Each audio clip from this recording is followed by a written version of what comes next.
Bon, il était temps que je fasse le débrief de ce premier mois d'entraînement. Comment ça s'est passé et quels seront les objectifs pour avril, même si on est déjà début mai. On va voir ça tout de suite.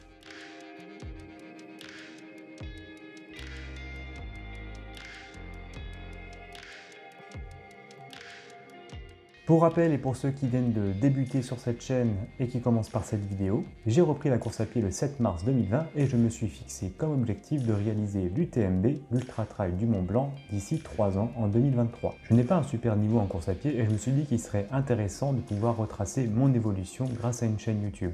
Je détaille avec vous tout ce que je fais au niveau de mon entraînement et de mon quotidien, et j'espère que ça pourra servir à des personnes qui ont exactement le même objectif que moi. En parallèle de ça, je réalise aussi d'autres vidéos comme l'analyse de Scott Jurek que j'ai fait il n'y a pas longtemps qui me permet de comprendre comment fonctionnent les grands coureurs. Vous aurez donc deux formats qui vous permettront de suivre mes entraînements. Le premier sera un format hebdomadaire qui me permet de me suivre au quotidien et de voir comment je m'ajuste en fonction des entraînements et de ma forme du moment.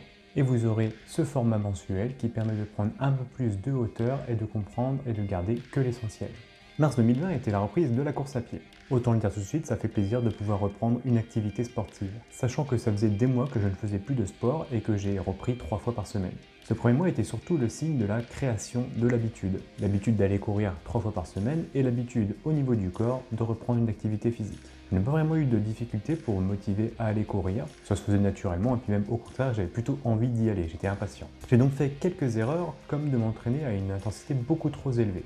J'aurais dû courir un petit peu plus lentement et ça va se sentir sur le mois d'avril où je pense que je me suis un peu trop fragilisé. C'est un biais qu'on a toujours, c'est-à-dire qu'on va mêler le niveau qu'on avait avant, mêler à ça l'objectif que l'on a qui va être assez élevé, on se crée des biais en se disant qu'on peut un peu plus forcer parce qu'on pense qu'on a un meilleur niveau. Le problème c'est que le corps il oublie vite le niveau que vous aviez avant et surtout vos objectifs, il en a rien à cirer. Ce qu'il veut lui, c'est de la progressivité et qu'on ne le stresse pas trop fort, qu'il ait le temps de s'habituer. Je me trouve assez lent pour l'instant et c'est toujours assez dur de se dire psychologiquement qu'on court aussi lentement. Autant tu vois, je suis un grand partisan de l'endurance fondamentale, et tu as quand même toujours une petite voix au fond de toi, ton ego, qui consiste à dire mais vas-y, tu peux courir plus vite, tu peux courir plus vite. Et c'est encore une erreur parce que votre corps, il en a rien à cirer aussi de votre ego. Tu cours avec le niveau que tu as et pas avec celui que tu penses que tu as. Un autre objectif que j'avais en parallèle de la création de l'habitude, c'était d'avoir de la progressivité et augmenter progressivement le volume d'entraînement. Pour ce faire, j'augmentais juste de 15 minutes de semaine en semaine. Au final, je suis allé courir 11 fois sur tout le mois de mars 2020, pour un total d'à peu près 90 km et 9h30 de course à pied, ce qui donne une allure moyenne environ 6 minutes 16 au kilomètre. En termes de dénivelé total, j'ai fait à peu près 676 mètres, et le nombre de pas, c'est un peu moins de 328 000 pas. Bon, ce qui est dommage avec ce premier mois d'entraînement, c'est que j'avais complètement zappé de mettre le cardio au tout début de mes entraînements, ce qui fait que j'ai à peu près 2 semaines d'entraînement où j'ai absolument aucune donnée sur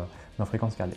Mais c'est pas grave parce que l'objectif était de créer l'habitude. Je ne voulais pas me mettre de contraintes à devoir mettre une cardio qui soit toujours bien chargée ou alors de devoir mettre la ceinture et devoir après mettre mes entraînements sur la Garmin. L'objectif c'était vraiment de pouvoir créer l'habitude d'aller courir 3 fois par semaine. Et je sais que lorsqu'on crée des contraintes, à chaque fois, ça nous empêche de pouvoir y aller. Plus c'est simple, mieux c'est. Donc du coup c'est pas très grave. Je pense que je devais quand même tourner autour des 75 voire 80% de ma FC Max. Bon, c'est le début, des petites erreurs. Sur toutes ces séances, du coup, je n'ai fait à peu près que de l'endurance fondamentale et un tout petit peu d'endurance active.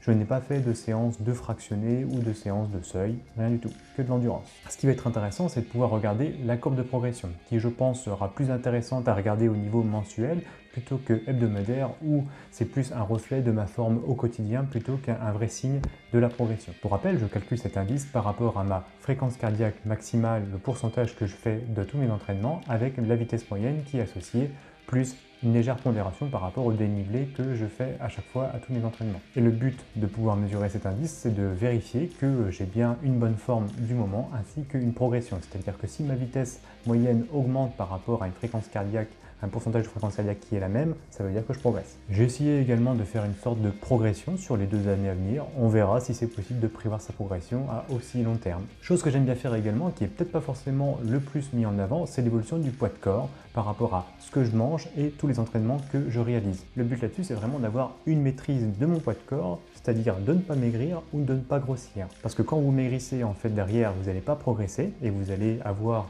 votre système immunitaire ainsi que votre corps qui va être fragilisé. Et si vous grossissez beaucoup trop, ça ne sert à rien d'ajouter de la masse grasse en plus à votre corps, vous allez freiner un tout petit peu la progression. Donc c'est bien d'avoir un équilibre entre les deux. Là dans l'exemple, on peut voir que j'ai pas assez mangé par rapport à ce premier mois d'entraînement. J'ai perdu un tout petit peu de poids malgré que l'augmentation calorique que je fais par rapport à mes entraînements, il n'a pas été suffisamment fort. Pour spoiler un petit peu, j'ai fait le même problème en avril, peut-être même un peu plus fort d'ailleurs. Pour donner un petit peu plus de détails, au niveau de mes macronutriments, j'essaie de toujours manger à peu près 15% de protéines, 60% en glucides et 25% en lipides. Pour m'aider à faire ça, j'utilise l'application MyFitnessPal qui me sert à suivre mes macronutriments au quotidien par rapport à ce que je mange. Et oui, ça veut dire que je pèse bien tous mes aliments au quotidien. Mais j'ai l'habitude de faire ça parce que je faisais ça anciennement quand je faisais la musculation il y a quelques années. Mes objectifs pour le mois d'avril sera donc de ralentir le rythme. Le but sera d'aller chercher des fréquences cardiaques qui seront plutôt aux alentours des 65% de la FC max jusqu'à 70%. Ça me permettra de réduire l'intensité des entraînements qui étaient un peu trop forts au niveau du mois de mars. Et de travailler le foncier, bien sûr, qui est une chose très importante à travailler quand on reprend la course à pied. Et comme sur le mois de mars, je vais continuer à augmenter le volume d'entraînement de 15 minutes de semaine en semaine. L'objectif sera qu'en fin d'année, j'aille chercher les 10 heures d'entraînement par semaine.